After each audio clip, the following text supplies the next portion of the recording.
Hello everyone and a very warm welcome to WsCube Tech. So guys, in our previous session we have covered that what is web scraping, what are the advantages of web scraping and how we can scrap data using Python. In our today's session we are going to talk about the installation process, that how we can install Python, how we can install the packages that will help us for web scraping. So in this session we will be installing Python, we will be installing PyCharm as well. Also, we will be installing the packages for web scraping, that is the request library and the beautiful soup. So let's get started, guys.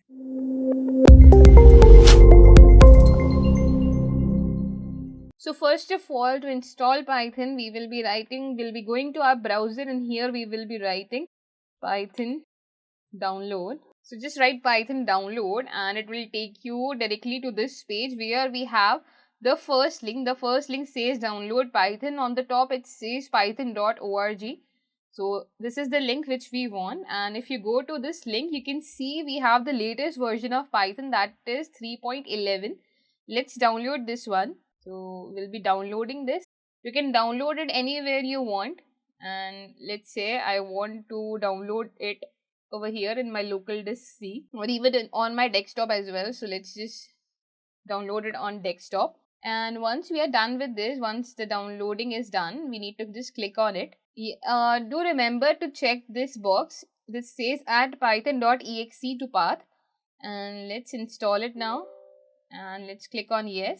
Once we are done with this, we'll open a new tab here. In the new tab, I'll install PyCharm at the same time. So for that, I'll be writing PyCharm download. And the first link over here that says www.jetbrains.com, we will be clicking on this link here. Once we click on this, we have two types of downloads available. The first one is for the professional, and the second one over here is for the community. You do not have to go for the professional one because it gives us 30-day free trial and then it asks for the money.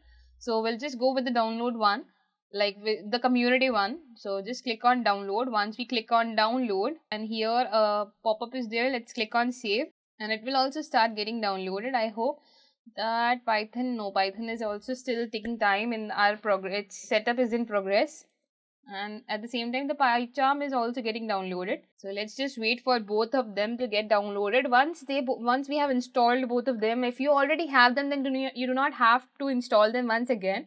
And why I'm using PyCharm over here is because of its user interface. It has a very good user interface. That's why we are installing PyCharm. If you want to use any other IDE, in that case you can go with any of them. If you want to go with VS Code, Sublime also, choice is totally up to you. So I'm just installing PyCharm for the user interface, and let's just click on close now. Let's wait for PyCharm to also get downloaded.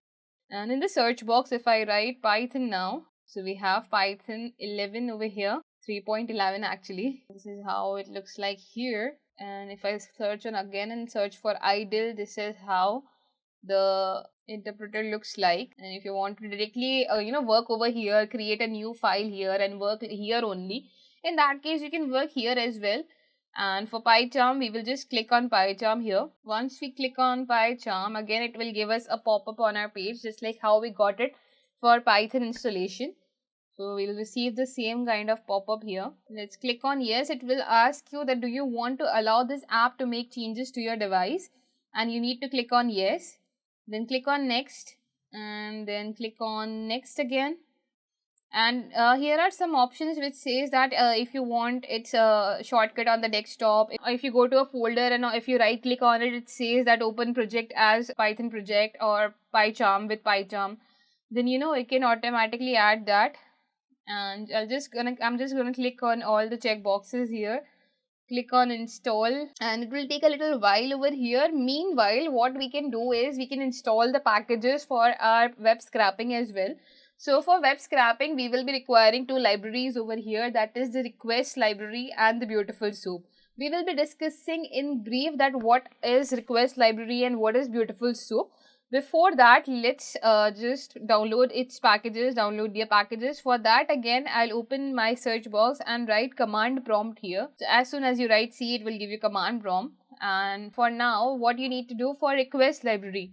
For your request library, all you need to do is open a new tab and pip requests. So we will be searching for pip install request, and here you can see we have the pip of this request library, and let's copy this from here. Let's go back to our command prompt and let's paste it here. As soon as we paste it here, it will get downloaded for us. So yeah, as you can see, it has been downloaded. Once it has been downloaded, the next thing that we need to download here is the beautiful soup, the package for beautiful soup. For that, again, we will be writing pip beautiful soup, and here the first link is the one, and let's go here, and it says pip install beautiful soup 4. Let's copy this. Let's go back to our command prompt and let's paste it here. And as soon as I'll press enter, again it will get downloaded for me. So once both of them are downloaded, we can just go back to our PyCharm and let's see. Okay, it's still installing, so the setup is taking a little while over here. So another benefit of using PyCharm is that you do not have to download any extension. They automatically give you extensions over here. You can just write something, write Python code over here, and even if you write the word P, if you write the letter P, it will give you auto suggestions for print and different things, which I'll show it to you as well. So this is why I like using PyCharm. The same goes for VS Code as well and other editors as well, but all you need to do is you need to download the extensions as well. You need to add the extensions as well. So here in PyCharm, you do not have to download the extensions. I guess we are done over here. Let's search for PyCharm as well now.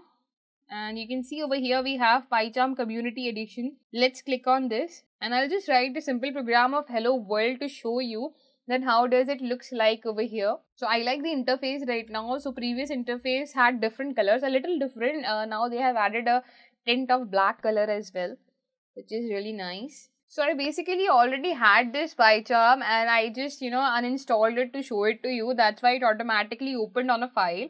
So I'll just show it to you that when you open it, this is how it looks like. So if you want to create a new project, you can just click on files, and here you can see new project is there.